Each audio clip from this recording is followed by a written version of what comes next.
지금부터 8월 마지막 주 주일 예배를 존귀하신 예수 그리스도 이름으로 시작하겠습니다. 다 함께 찬송가 80장을 찬양하도록 하겠습니다. 기도하겠습니다. 하나님, 온 세상이 코로나로 인해 어려움 가운데 있습니다. 이 땅 가운데 퍼진 이 질병을 거두어 주시고 하나님의 은혜를 이 땅 가운데 베풀어 주시옵소서. 나라와 민족을 위해 기도합니다.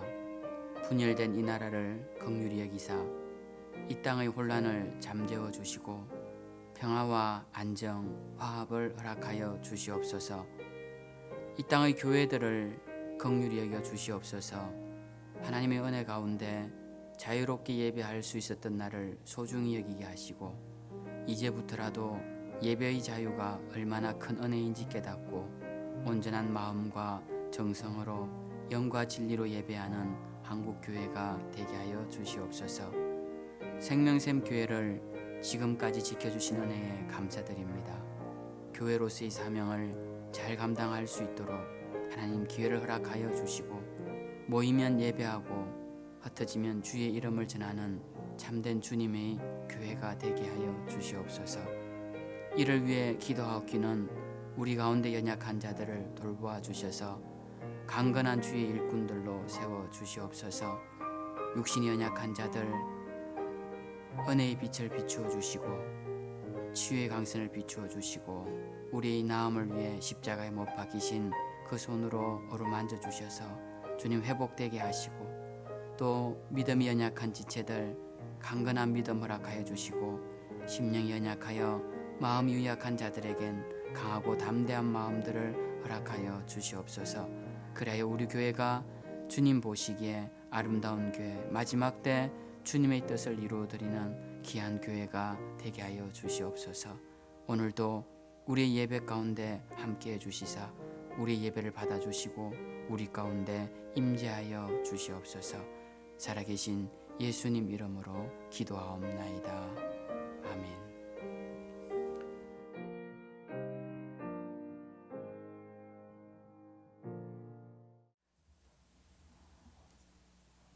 우리 말씀 함께 보도록 하겠습니다. 사도행전 9장 1절에서부터 9절까지 그리고 17절부터 19절까지 함께 보도록 하겠습니다. 사도행전 9장 1절 말씀입니다. 제가 읽겠습니다.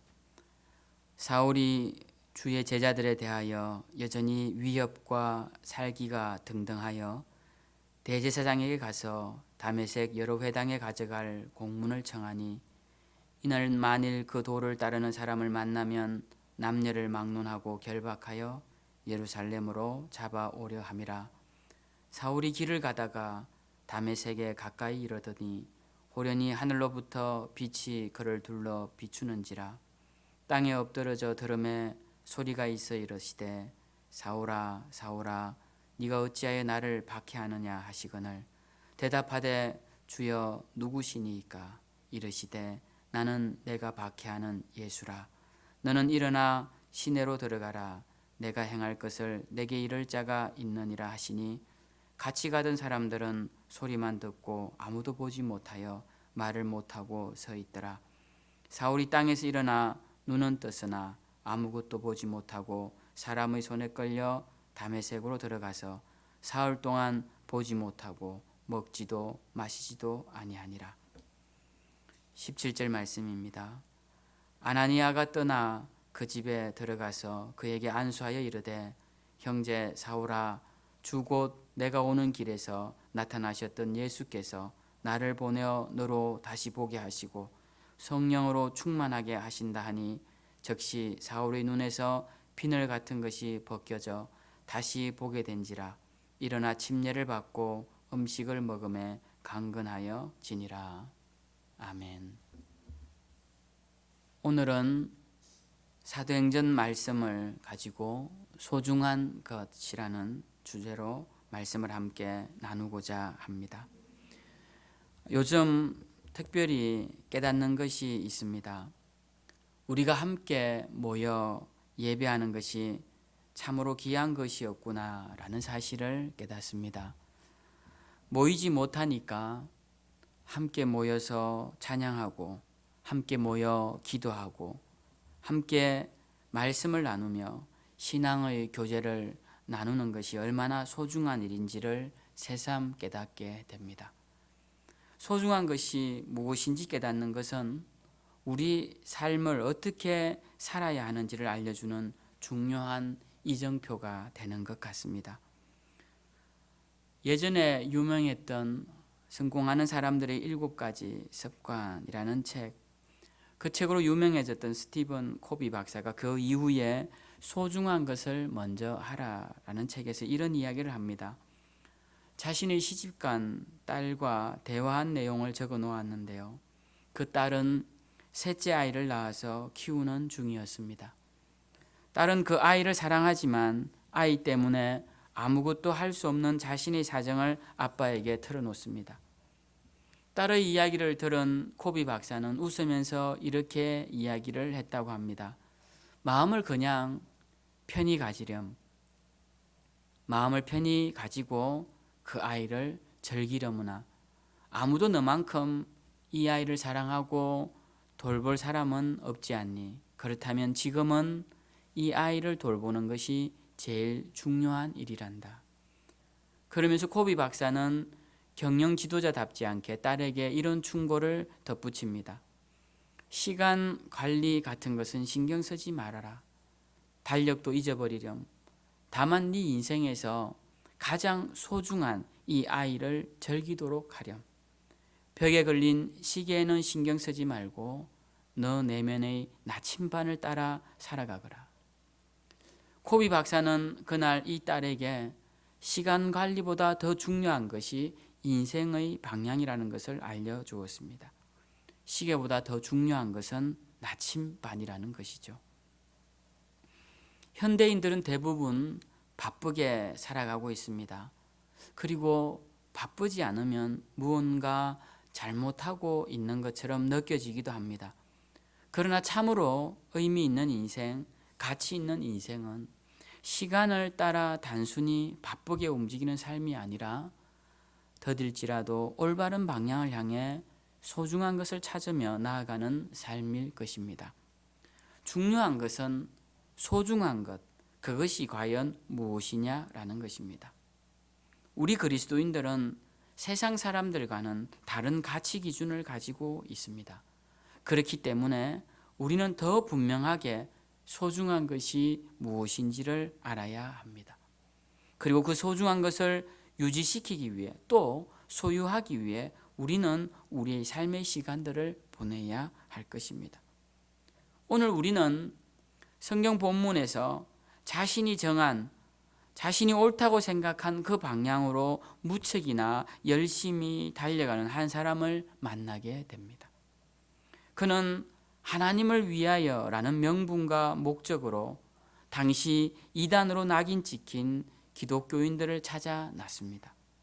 그들을 잡아 죽는 데 내어주고 가두기도 하고 고문과 채찍질로 신앙을 포기하도록 하는 일이 이 사람의 주된 일이었습니다.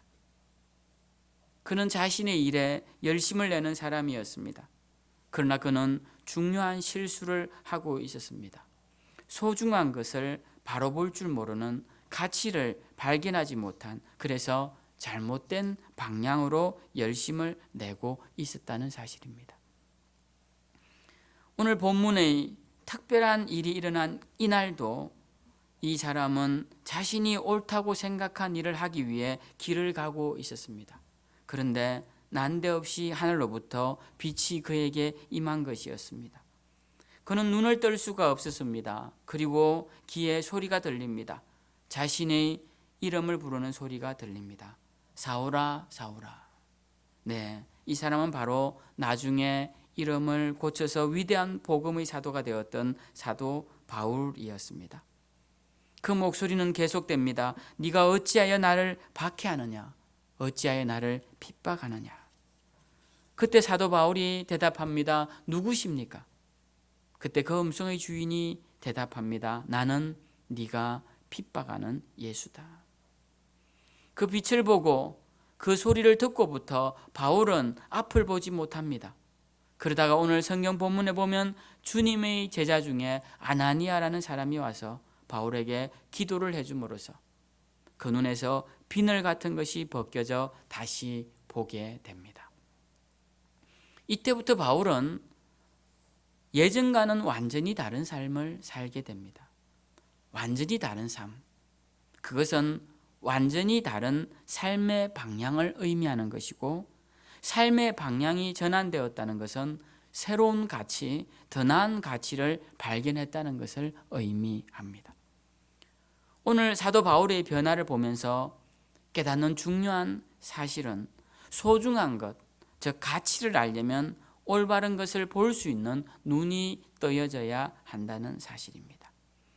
눈에 비늘이 씌어져 있으면 가치 있는 것을 발견하지 못합니다.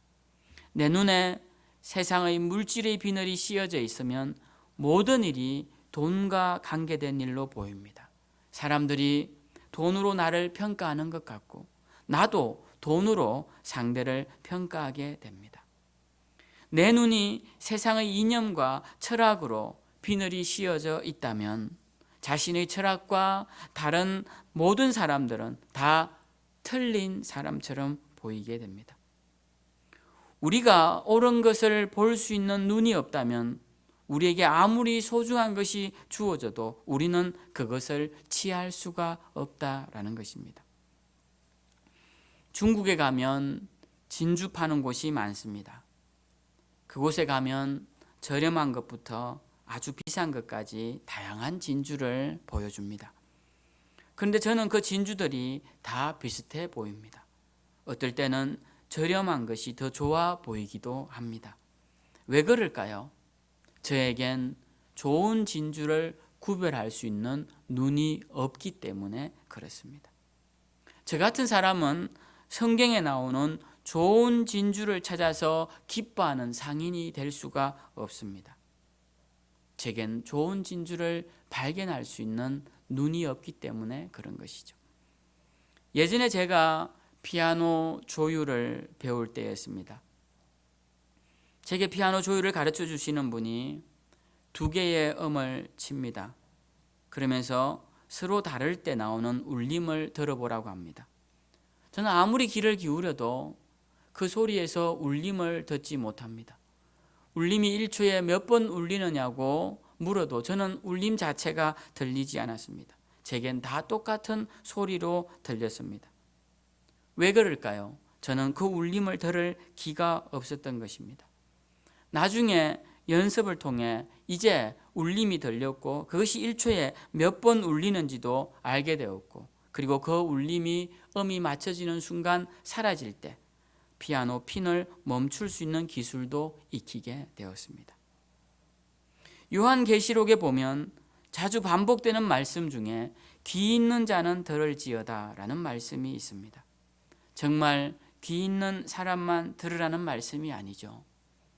들을 귀, 이 말씀을 듣고 깨달을 능력이 있는 자, 그런 자들은 이 말씀을 들으라는 것입니다. 소중한 것을 알려면 우리는 우리 눈의 비늘이 벗겨져서 올바른 것, 진실된 것, 영적인 것을 볼 줄 알아야 하는 것입니다. 예수님께서 사역을 처음 시작하실 때 마귀가 예수님을 시험합니다.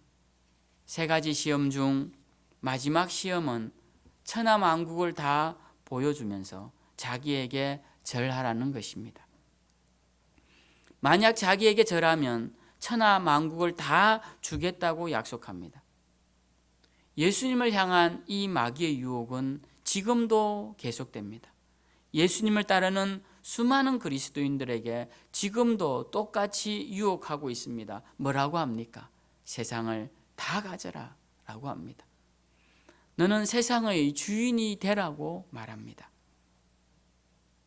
세상에 절하고 세상의 가치에 반하고 세상의 쾌락에 젖어들어서 세상의 주인이 되라고 합니다.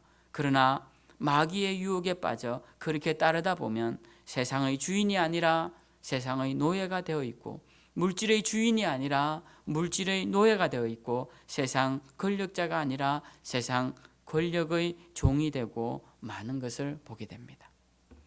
우리가 이 마귀의 유혹을 이기려면 세상 나라 너머에 있는 하나님 나라를 바라볼 줄 알아야 합니다. 보이는 이 땅의 나라가 아니라 보이지 않는 하나님 나라를 바라볼 줄 알아야 합니다. 만약 하나님 나라가 우리 육신의 눈으로 보고 육신의 귀로 듣는다면 주님은 바울의 영의 눈을 뜨게 하시지 않으셨을 것이고 귀 있는 자는 들으라라는 말씀을 하시지 않으셨을 것입니다. 소중한 것을 제대로 보기 위해 하나님은 우리의 눈에 육신의 비늘을 벗겨주시고 영의 눈을 뜨게 하신 것입니다. 소중한 것을 제대로 깨닫게 하기 위해 우리에게 영적인 길을 열어 진리의 말씀을 듣게 하시는 것입니다. 눈에 보이는 것으로 하나님 나라와 하나님 신앙을 훔치려 한 마귀의 유혹은 옛날만이 아니라 지금도 우리에겐 일어나고 있는 일입니다. 예수님 때부터 해서 지금까지 일어났을 뿐만 아니라 예수님 시대 이전에도 마귀는 여전히 보이는 것으로 보이지 않는 하나님의 신앙을 훔치려 들었습니다. 예수님 오시기 1500년 전에 이스라엘 백성들이 애굽을 탈출해 광야에 이르렀습니다. 하나님께서 그 보이시지 않는 하나님께서 홍해를 가르시고 하늘로부터 만나를 내려주시고 메추라기를 보내주시고 그들을 먹이고 살리시고 인도해 주셨습니다. 그들이 시내 광야 끝에 있는 시내산 아래 왔을 때 그들은 이제 이 보이지 않는 하나님을 보이는 하나님으로 만들고 싶어 합니다.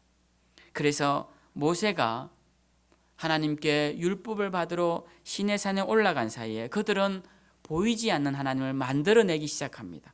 그래서 만든 것이 바로 금송아지였습니다. 그들은 금으로 송아지를 만들어 놓고 이렇게 말합니다. 이스라엘아, 이는 너희를 애굽 땅에서 인도하여 낸 너희의 신이로다.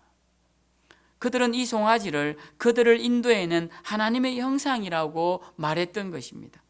보이지 않는 하나님을 보이는 하나님으로 만들고 그 앞에서 노래하고 즐거워했습니다.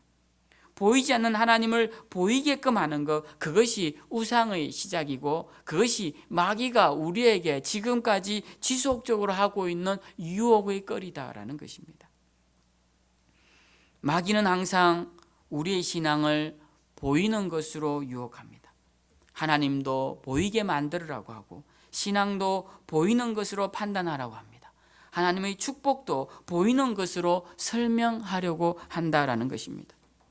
우리는 이 보이는 것에 대한 유혹을 조심해야 합니다. 하나님의 나라는 눈에 보이는 것이 아닙니다. 세상의 나라는 눈에 보이지만 하나님의 나라는 우리 눈에 보이지 않습니다. 그래서 많은 사람들은 눈에 보이는 세상을 위해 살아갑니다. 그러나 우리 그리스도인들은 눈에 보이는 세상의 나라가 아니라 눈에 보이지 않는 하나님 나라를 위해 살아가야 하는 존재들인 것입니다. 소중한 것이 무엇입니까? 잠시 머무를 이 세상입니까? 소중한 것이 무엇입니까? 여름 한철 잠깐 피었다 지는 덜풀 같은 세상의 영화입니까? 소중한 것이 무엇입니까? 바닷가의 한 줌 모래성같이 파도 한 번에 사라질 물질입니까? 아니면 소중한 것이 그 세월이 자랑은 수고와 슬픔뿐인 너무나 빨리 가서 마치 날아가듯 지나가 버리는 우리의 생명입니까? 우리의 소중한 것은 이 땅에 보이는 세상의 영화도 세상의 나라도 부귀 공명도 무병장수도 아닙니다. 우리의 소중한 것은 지금은 보이지 않지만 우리가 반드시 가야 할 하나님 나라가 우리의 소중한 것이 되어야 하고 그것이 내 인생의 제1의 가치가 되어야 하는 것입니다. 광야에서 예수님을 유혹하던 마귀가 이렇게 말합니다. 나에게 절하면 이 세상의 나라를 너에게 주겠다라고 말을 합니다. 그때 예수님께서 말씀하시죠. 사탄아 물러가라. 기록되었으되 주 너의 하나님께만 경배하고 다만 그분을 섬기라 라고 말씀하십니다. 세상의 나라를 주겠다는 마귀의 유혹 앞에 세상의 나라가 아니라 하나님이 통치하시는 하나님 나라를 사모하고 그 나라의 능력으로 물리치는 예수님의 모습을 우리는 발견하게 됩니다. 우리는 여기서 중요한 대결을 보게 됩니다. 사탄과 예수 그리스도의 대결은 눈에 보이는 것과 눈에 보이지 않는 것의 대결임을 우리는 알 수 있습니다. 마귀가 처음 유혹한 것은 돌로 떡을 만들으라고 유혹하죠. 그때 예수님께서 대답하십니다. 사람이 떡으로만 살 것이 아니라 하나님의 말씀으로 살 것이다 라고 말씀하시죠. 그 시험은 눈에 보이는 떡과 눈에 보이지 않는 말씀과의 대결이었습니다. 두 번째 시험에서 성전 꼭대기로 예수님을 데려가서 뛰어내리면 천사가 받아줄 것이라는 유혹을 합니다. 그때 주님께서 주 너의 하나님을 시험하지 말라라고 물리치셨습니다. 이 시험도 눈에 보이는 기적과 눈에 보이지 않는 믿음과의 대결이었습니다. 앞에서 말씀드린 세 번째 시험도 내게 절하면 천하만국을 주겠다는 그 시험도 눈에 보이는 세상 나라와 눈에 보이지 않는 하나님 나라의 대결이었던 것이었습니다. 우리는 소중한 것을 눈에 보이는 것으로만 찾아서는 안 됩니다. 성경은 보이지 않는 것이 더 가치 있는 것임을 우리에게 알려주고 있습니다. 멋진 옷을 입은 기부인보다 한뜰기 백합화가 더 아름답다는 말씀은 아름다움이 눈에 보이는 화려한 치장에 있지 않음을 보여주는 말씀입니다. 하나님이 우리 일상에 허락하신 축복들을 발견할 줄 아는 눈을 우리는 가져야 합니다. 그것은 좋은 진주를 발견할 줄 아는, 그 좋은 진주의 가치를 볼 줄 아는 상인과 같은 눈을 가진 자라야 가능한 일입니다. 우리가 네잎클로버의 의미를 알죠. 그것은 행운을 상징합니다. 그래서 찾으면 기분이 좋습니다. 그러나 새잎클로버는 너무나 흔하여 굳이 찾을 필요도 없지만 그 꽃말은 행복이라고 합니다. 이 꽃말처럼 행복은 주변에서 찾을 수 있습니다. 그러나 사람들은 찾기 어려운 행운만 좋아합니다. 로또 복권은 행운이지만 자신의 곁에서 자신을 믿어주고 바라보고 있는 가족은 더 큰 행복입니다. 사람들은 행복보다 행운을 더 좋은 것이라 생각합니다. 그래서 행운을 얻기 위해 행복을 깨기도 합니다. 그리고 행운을 얻은 뒤에는 행복을 버리기도 합니다. 설교 서두에 말씀드렸던 기독교인들을 잡으러 다니던 그 사람 바울은 예수님을 만나고 변화된 뒤에 사람들에게 이런 당부를 합니다. 항상 기뻐하십시오. 쉬지 말고 기도하십시오. 범사에 감사하십시오. 매일매일의 순간에 하나님께서 허락하신 것들로 감사하십시오. 오늘 이 하루 나에게 주어진 이 시간이 얼마나 큰 축복인지 생각하며 감사하십시오 라고 말합니다. 눈에 비늘이 벗겨진 자가 이 세상을 바라보는 참된 가치, 그 의미를 이렇게 설명하고 있다는 것입니다. 올 초에 유열이라는 가수 집사님이시더군요. 그가 나와서 간증을 하는 것을 들었습니다. 유열이라는 가수 유명하죠. 근데 그가 몇 년 전에 병이 왔다고 해요. 그 병명이 성대 역기능이라는 병인데요. 간증하는 프로에 나와서 말을 하는 내내 숨이 막히듯이 호흡을 멎으면서 계속 말을 하였습니다. 성대 역기능이라는 병은 이 성대가 숨을 들이쉴 때 열려야 하는데 반대로 숨을 들이쉴 때 다치게 되는 병입니다. 이것이 희귀병이라 고치기가 어려운가 봅니다. 병의 증상이 왜 그렇게 생겼는지 이유는 모르지만 그 병의 모습은 이 성대가 뇌에 전달을 잘못하여서 반대로 전달해서 그렇다고 합니다. 그래서 성대를 열어야 할 때 다쳐라고 신호를 받고 또 다쳐야 할 때 열으라고 신호를 받아서 그렇다고 합니다. 거꾸로 전달이 된다고 해요. 그래서 말을 하는데 내내 제가 보기에도 참 안타까울 정도로 힘들어 보이는 그런 병이었습니다. 특히 가수에게는 더더욱 치명적인 병이라 생각되었습니다. 그가 이 병으로 인해 하나님께 기도하고 있는데 마음에 이런 음성이 들렸다고 합니다. 모든 것이 당연한 것이니? 이런 질문이 들리더래요. 모든 것이 당연한 것이냐라는 질문이 들리더랍니다. 네가 지금 누리고 있는 이 모든 것이 너에게 당연한 것이냐라는 음성이 들리더라는 것이죠. 그동안 노래 잘하던 목소리도, 늦게 가진 가정도, 그리고 늦게 얻은 아이도, 그리고 건강도 모두가 당연한 것이라 생각했던 것입니다. 그런데 마음에서 그 음성이 들리고부터 원래 그것이 당연한 것이 아니었다는 생각을 하게 되었다는 것이죠. 그때 그가 했던 말이 기억에 남는데요. 당연의 반대말은 감사다라는 말이었습니다. 무엇이든지 당연하게 생각하는 것에는 감사가 따라올 수 없다는 말입니다. 무엇이든지 당연하다라고 생각하는 순간 우리는 불평과 원망이 찾아오게 됩니다. 그러나 원래 그것이 당연한 것이니? 원래 그것이 당연한 것이었니? 라는 질문을 다시 던져보면 우리에게는 감사가 찾아온다라는 것입니다. 소중한 것을 깨닫는 눈은 우리가 가야 할 하나님 나라를 발견하는 것이지만 또 한편으로는 이 땅 가운데 하나님 나라를 누리며 살게 하는 것이기도 합니다. 오늘 눈에서 비늘이 벗겨진 바울은 그때부터 하나님 나라를 향한 여정을 시작합니다. 그는 하나님 나라를 증거하며 하나님 나라의 능력을 체험하며 하나님 나라를 실현하며 살아가는 자가 되었습니다. 바울은 예전보다 육신적인 고난은 더 커졌습니다. 그에겐 이제 세상적인 명예도 다 날아가 버렸습니다. 이제 그의 삶에는 세상적으로 자랑할 것이 없습니다. 그럼에도 불구하고 그의 삶에 참된 기쁨과 만족이 찾아오게 됩니다. 그는 빌립보서에서 이런 고백을 합니다. 나는 어떠한 형편에든지 자족하기를 배웠노라. 그는 하나님 나라를 향하여 복음을 전하며 예수 그리스도의 다시 오심을 기다리며 이방인에게 구원의 빛을 던져주는 사명을 감당하였습니다.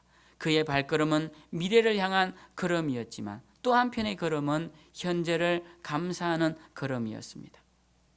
사도 바울이 눈에 비늘이 벗겨지기 전에는 소중한 것이 무엇인지 참된 가치가 무엇인지 알지 못하고 방향이 다르게 걸어가고 있었습니다.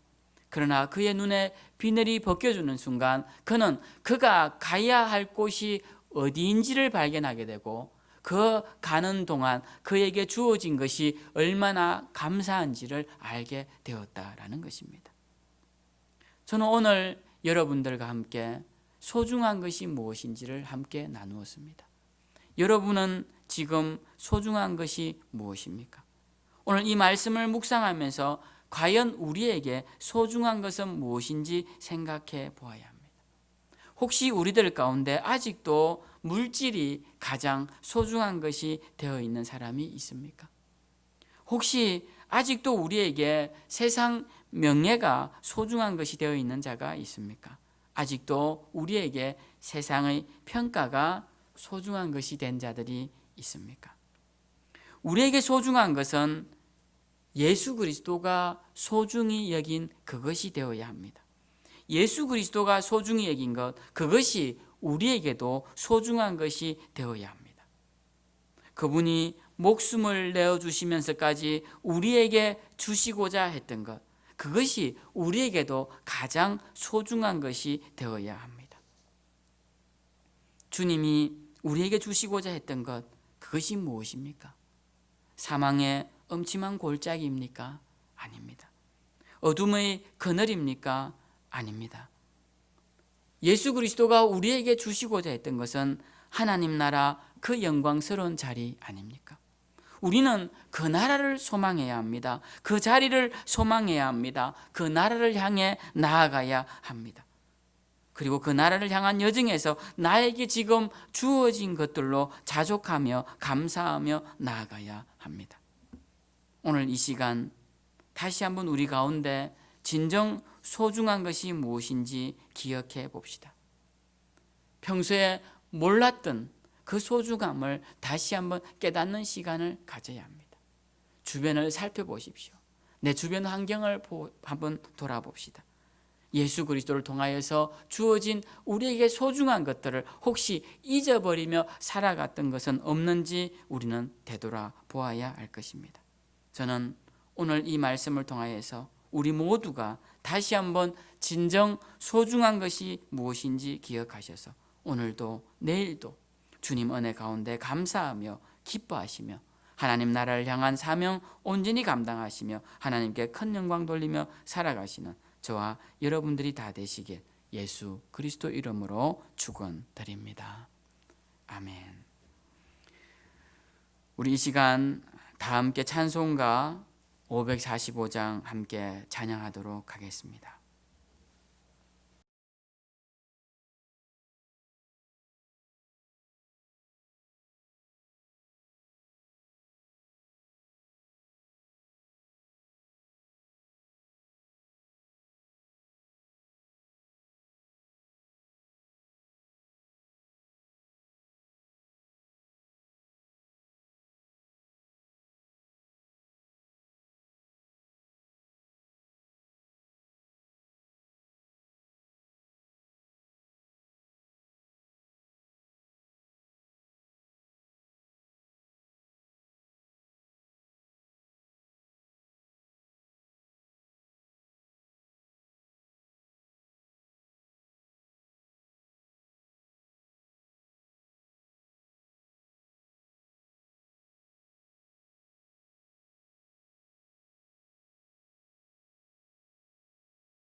하나님 아버지 감사합니다. 오늘도 우리에게 소중한 것이 무엇인지를 다시 한번 묵상하며 또 깨달으며 나아가게 하심을 감사드립니다. 주님, 우리에게 위기가 찾아오고 고난이 찾아오고 어려움이 찾아오는 순간 그동안 우리에게 주신 것이 얼마나 큰 은혜였음을 다시 한번 깨닫게 됩니다. 하나님, 자유롭게 모여서 함께 예배하던 그 순간이 하나님의 얼마나 큰 은혜인지 다시 한번 기억합니다.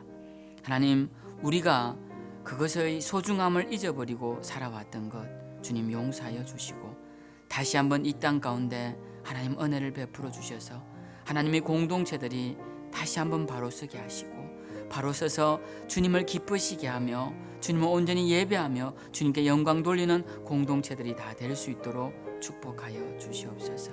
하나님, 하나님께서 소돔과 고모라를 멸망시키실 때 의인 10명을 찾으셨던 것을 주의 백성들이 기억하게 하여 주시옵소서.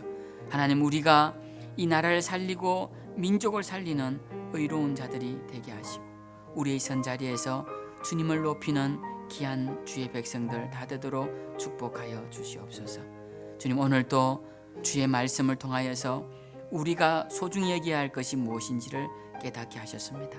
우리가 나아가야 할 진정한 나라는 하나님 나라임을 저희들 다시 한번 기억하게 하시고, 그 나라를 향한 여정에서 우리에게 주어진 하루하루의 날들이 얼마나 귀하고 복된 날들인지 깨닫게 하셨사오니, 하나님 한날 한날 주님을 통해 기쁨을 누리게 하시고 또 주님께 기쁨을 드리는 우리 모두가 되게 하여 주시옵소서.